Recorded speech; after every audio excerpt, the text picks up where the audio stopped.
Today, I'm going to teach you how to respond to Google reviews because you should always respond to them positive or negative. It's really easy, so stay tuned.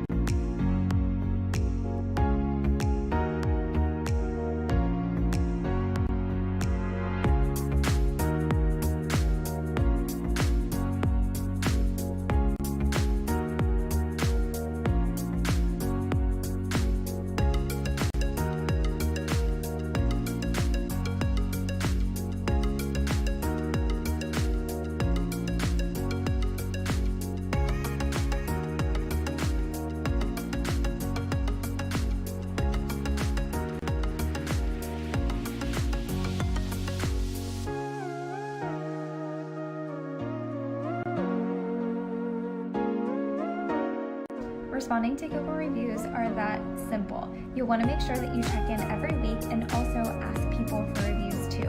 If you have any questions, feel free to visit us at southstreetmarketing.com and stay tuned for more tips.